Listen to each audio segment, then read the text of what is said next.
Okie dokie. Here we go. Here comes the countdown. Don't forget to 3, 2.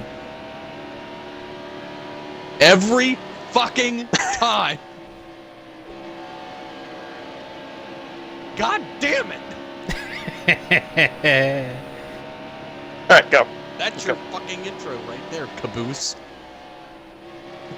Oh, I like it. Let's do it. I had a bit scheduled. Everybody, welcome to the Broken Shifter podcast, where myself, Hurdon, I am joined by Carbon and Caboose, and we're going to discuss this week's Coca-Cola 600, World 600, whatever you want to call it. It's the longest race of the year, and it got even longer with a rain delay. But we saw something we had never seen before. Austin Dillon won his first Cup race. Granted, it was on a brilliant fuel strategy by his brand new crew chief, and just great planning, and apparently just great fuel conservation on his part. Managed to outlast the JGR Toyotas and the 48 of Jimmy Johnson to win the race. Well, he didn't outlast. Well, technically he outlasted Jimmy Johnson because he wound up a lap down, but or something like that. Regardless, JGR dominated the race. Austin Dillon won it. He is now in the chase, and I believe he made it last year, but now he's in with a win, so he's got some bonus points. RCR's got 2 wins this year. First time in a long time that RCR's had 2 wins in a year. Got one with Newman early in the year, and they got one with Austin Dillon now, and both of them on fuel strategy. Or, well, not necessarily with Newman. His was just staying out and getting lucky at Martinsville. Phoenix. It's, was it Phoenix? Okay. I've been corrected. So, a lot of haters out. The 3 car hasn't been in victory lane in almost 17 years in a Cup Series race. A lot of haters on this one. I need opinions. Start with Caboose. Of course you start with me. Yeah, it was a very smart call. The crew chief, I'm blinking on his name right now, he was actually a former Hendrick crew chief, so that explains a little bit of where that came from. Still there. Smart. With me, I was only able to visually watch half of Stage 3 and Stage 4. I was listening to the second half on the other radio. So, my knowledge of what happened in the race is a little bit unclear of exactly what happened, but from what I heard, although yes, it was a boring race, there were nice little stints of interesting stuff to happen, and I'm glad I was able to stick around and listen to what was going on. There's a wreck in turn 3. For Austin Dillon and Jimmy Johnson. Right. We've had some exciting ends to races this year. Carbon, your take on the 3 back in victory lane. I know you're a newish to NASCAR fan, and you've been dedicated to it. And I just want to know what your take is on a first-time winner and the iconic number 3 back in victory lane and how the strategy paid off. Well, the whole number 3 in victory lane thing doesn't really. I guess I don't really care much about that part. Cool to see, but I was never obviously a Dale Senior fan, so I didn't watch at the time. But it's cool to see a new driver win a race every time. Like we had Stenhouse this year. Like, was it Newman won a race last year? I think it was listed. Newman is a multiple-time winner. He's won other races before. He's been around for a while. Somebody was listed that they recently won within the last year or so. But yeah, no, your point's valid though. Is we're getting a lot of winners that aren't your typical winners. It's good for NASCAR. It's really good for NASCAR. Like it's having great new for drivers NASCAR. winning. Hopefully Chase Elliott can get one in here soon. But the way he started, to Blaney too. Yep. Yeah. But it's fun. It was a mostly fun race. There was a lot of boring parts, like the first stage and the second stage, but the third stage got really interesting. And like the rain delay. That was the fun part, right? Oh, that was the most exciting part. That was just stage 2. 1 hour But and yeah, that was 33 exciting. minutes. That was a long rain delay. I thought for sure they were going to cancel the race until tomorrow. Or, yeah. Or I today, did guess, too. but- I was surprised when I woke up and found out Austin had won it. I was like, what the fuck?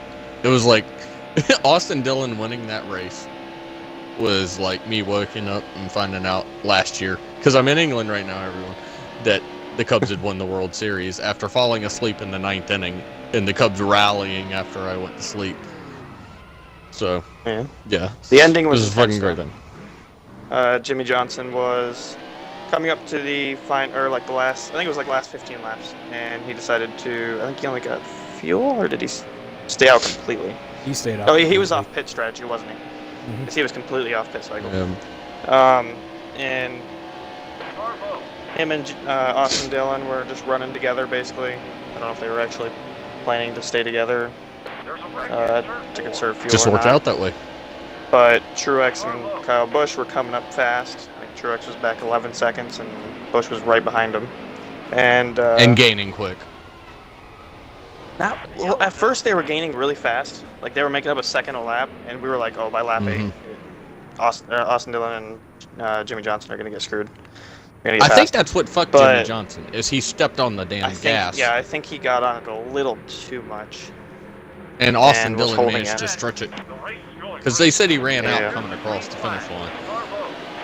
Yeah, he didn't get to do a victory burnout or donut or anything. That's why you got to bring the gas can out. You got to bring the gas can out and be like, give him some fuel real quick and get the ether out. Oh God, I was like, oh, this is awesome, Austin Dillon won, and then he dabbed. And I was like, seriously. I now don't like you as much. Yeah. All right, so let's move on, since we've talked about another new winner this year. 2 people we've expected to win, Ricky Stenhouse and Austin Dillon, both great in the Nationwide Series, in the Xfinity Series, I guess you would say. And they've moved up, and now they both got a win with teams that have been very subpar in the recent years. Let's talk about Kyle Larson. Started 39th, I believe, and by the end of segment 1, I think you said he was up to 6th, and then had a brush with the wall, and then his tire blew. That was towards the end. What was it? End of stage 3? It was like stage 3. 4. Yeah, it's like mid-stage 3. He ended up finishing 33rd. You're not seeing him behind LaJoy. You're seeing him up towards the front, but not as far towards the front, since the JGR Toyotas have really surged forward. You're definitely seeing a swing right now. I think he had a really good car because the All-Star race, he had a really good car. Right, but I think JGR's got it right now. I don't think. I think they've taken over. Larson had it at the beginning of the year. At one point, they had 6 of the top 8 cars. Yeah, which is insane. Which was in like the top 4 or 5 of them or something like that. That's every JGR motor in the top 8. So, well, Caboose, Toyotas, I should say, actually had 6 of the top, but Truex works with JGRs now. Yeah, and so does Eric Jones. Yep. Yeah. Caboose, you can weigh in on Larson if you want, and see if this is maybe just a changing trend, or if you think he's going to bounce back. I think he'll end up bouncing back before the chase. I feel like they're just going to be in a bit of a lull now, because now they got to really try to figure stuff out with JGR now figuring out their stuff, which basically means the next 4 or 5 races, at least. Going to be a little bit on the dull side for someone like me that just doesn't like the Toyotas in there. Right. So for me personally, it's going to be a little bit boring. For other people, they're going to find it exciting because they're a Kyle Busch fan, Denny Hamlin fan, it's that nature. I feel like we're going to see Ford come back towards the end of that 4 or 5 race stint, and then maybe a little bit afterwards, we'll see Chevrolet start to come back again as well. I think we're going to see Chevy in mid-June. I think come Michigan and Pocono, we're going to see the Hendrick speed come back. I think Ganassi's going to be fast as well. Junior had a good car. He placed fine. Yeah. Yep, we're gonna discuss that here in a minute. And let's talk about the clusterfuck that was Jeffrey Earnhardt losing something off of his car, going up into the grill at 24, and then Brad Keselowski having a very similar incident to what happened to Eric Almirola, running right into the back of Chase. Yeah, just running right back into Chase Elliott, and nothing you can do. Two definite title contenders by the end of the year in Chase Elliott and Brad Keselowski. You expect to see them in the chase. Probably, if Chase Elliott doesn't win a race, he'll be in on points. Brad Keselowski's definitely in already. I have no idea what the hell happened. Quick opinions on this one. Okay, well, I'll explain it real quick because I just saw it live. So what happened was Jeffrey Earnhardt broke something on his car. A little piece came off the bottom of his car. Probably had something to do with his oil because I think he was spewing oil on the track. And Chase Elliott was behind him, and that piece went through Chase Elliott's oil cooler and caught his front left tire on fire, spilled more oil on the track. I think he lost complete control of his car because all of a sudden he was on the apron, he got himself down there, but all of a sudden he came back up into the lane, and it was right after the start line. Mm-hmm. And Truex was coming up behind him fairly slow. It looked like he was going to be able to slow down in time. But then Keselowski was going a lot faster and came up around the outside of Truex and hit the oil and slid right into the back of Elliott's car, right under his car.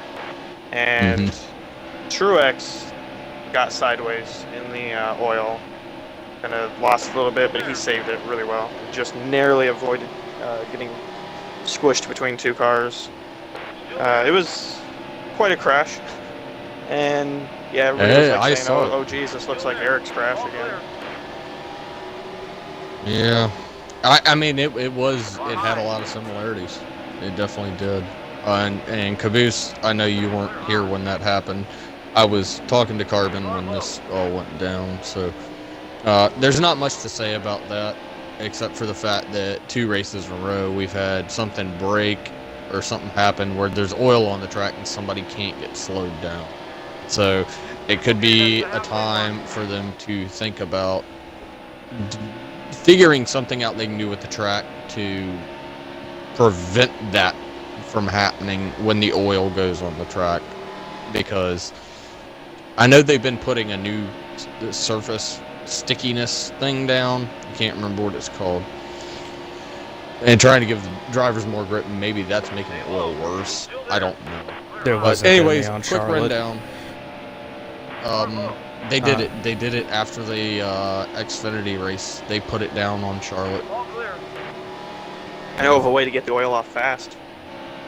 Have it rain. Yeah. Get that putting the track right off. No, I do want to say something real quick.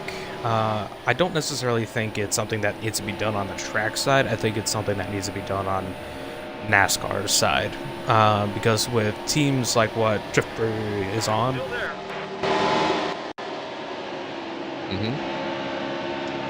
his controller died, didn't it?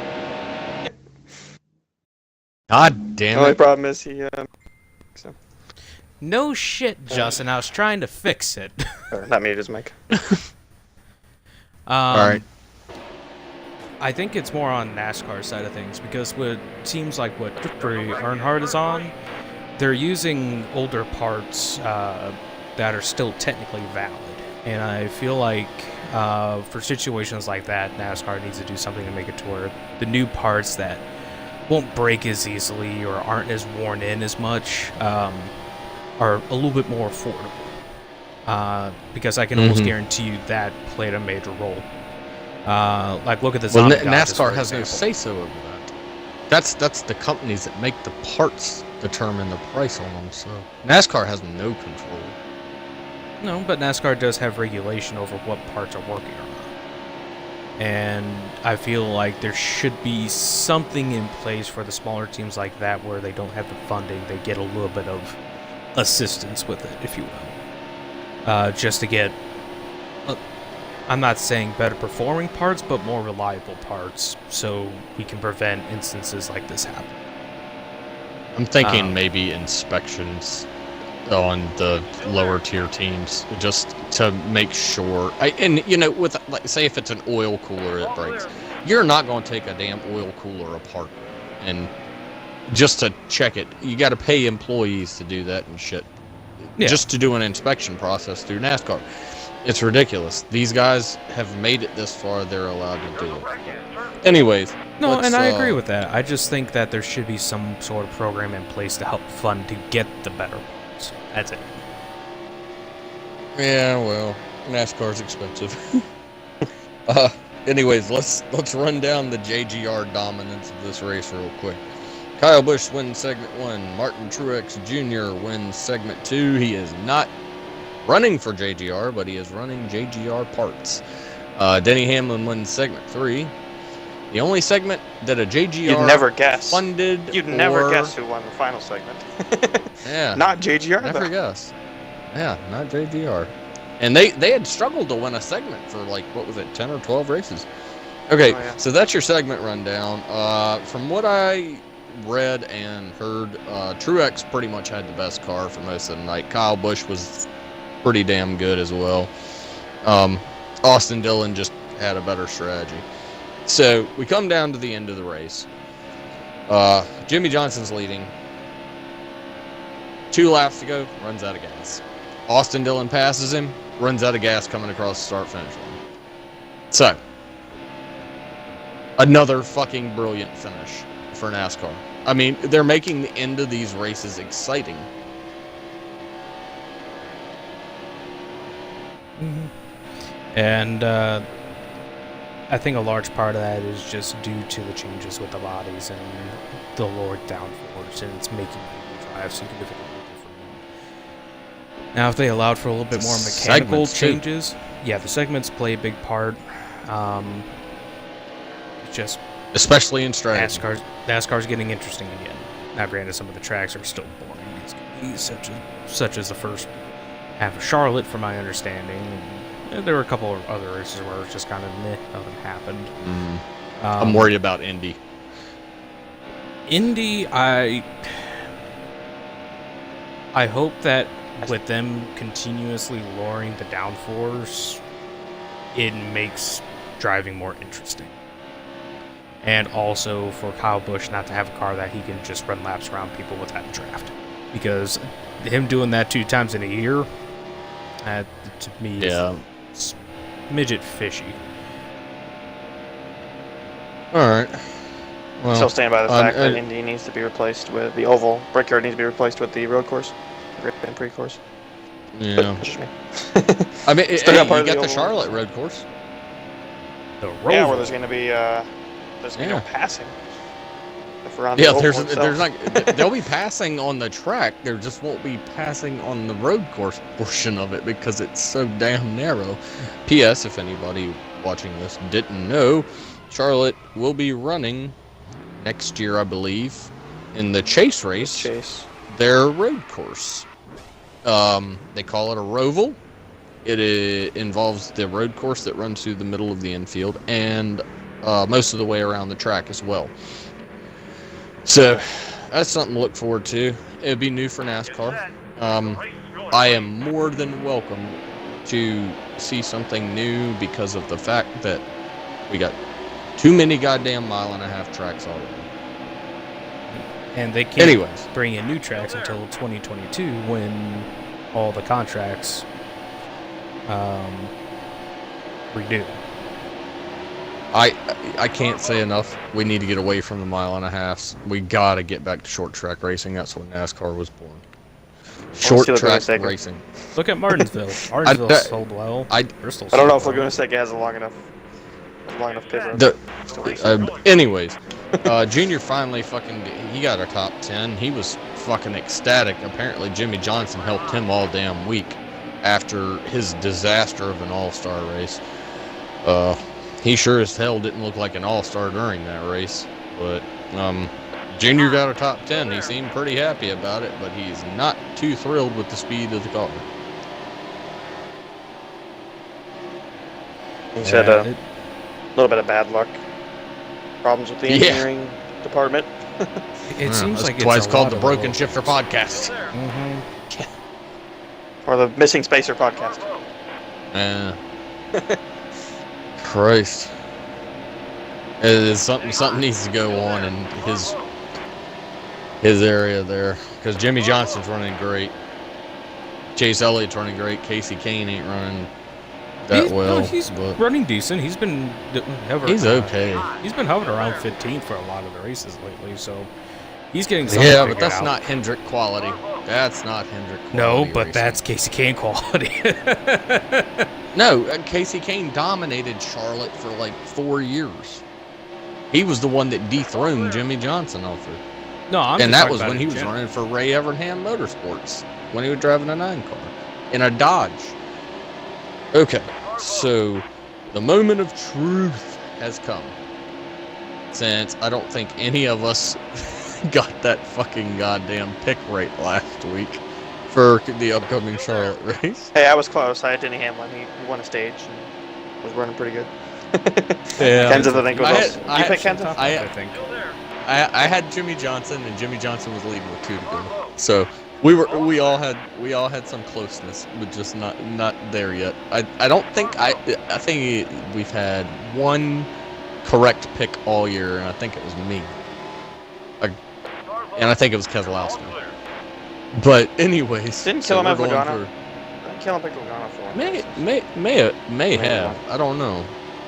Yeah, that came really I generally don't watch our own podcasts. Well, But anyways, Logano came from like the back to the front. But yeah, anyways, okay, picks time. yeah. All right, so we're gonna start with Carbon on this. Picks for Dover. Let's see. Main driver.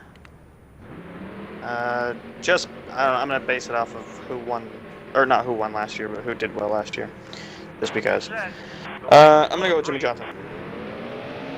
Ooh, just throw him out there. He's been doing really good lately. All right. He's your second tier driver?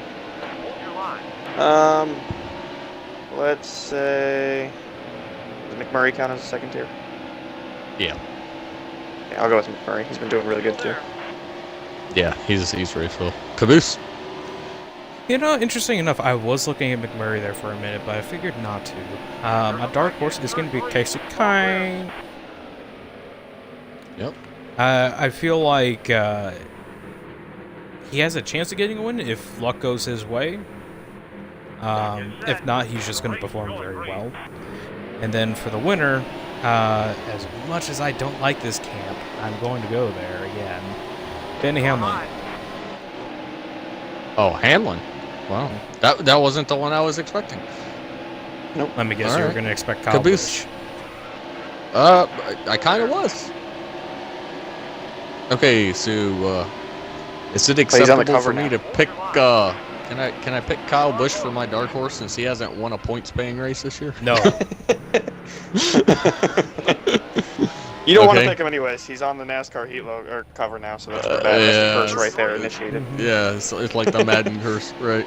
Yep. Basically. All right, my top tier driver is going to be Truex. And my dark horse. Ballsy. Yeah, I know. You know how I do. I know he's really good on concrete tracks. He's good at New Hampshire as well. Not that I just gave any information away for anybody playing fantasy. I would like to pick my backup driver as Ryan Newman, even though he's won a race this year. But he's not really a top tier driver. Would y'all consider that a dark horse? Yeah. I haven't seen him win. I mean, personally. he won.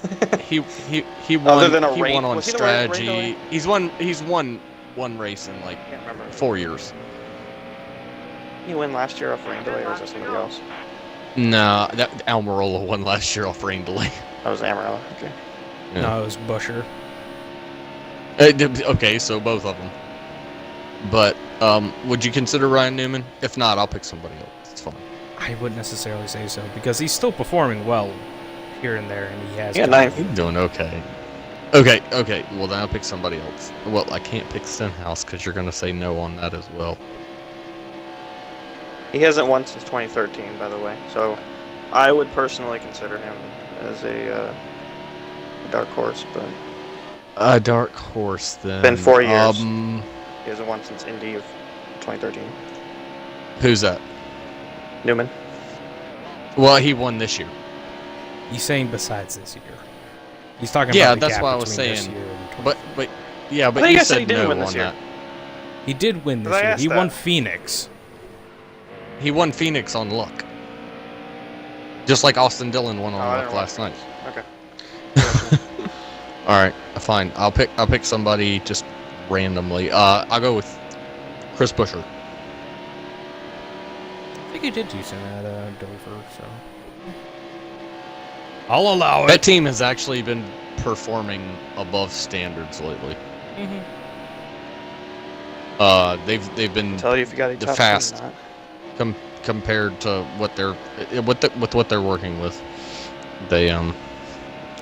They've been performing well. He's been getting me some top 20s in the fantasy league. And P.S. Everybody, thanks for watching the Broken Shifter podcast and listening to all the bullshit. I won the fucking goddamn fantasy league again. Yeah. With By like over 200 300 some odd points. 3 of my drafts And got knocked out. Nobody else cracked 100, so suck it, assholes. Kiss my fat white ass. I had Keselowski, I had Larson. I had Larson too, but I made the change from Keselowski to Truex, and it paid off. Everybody had Anyways. McDowell. Yeah. Buescher got me some points too, so that was nice. Harvick got me some points. Anyways, this has been the Broken Shifter podcast. I am Hurdon. I'm Carbon. And I'm Caboose. Boogity boogity. Boogity boogity boogity. Booyah.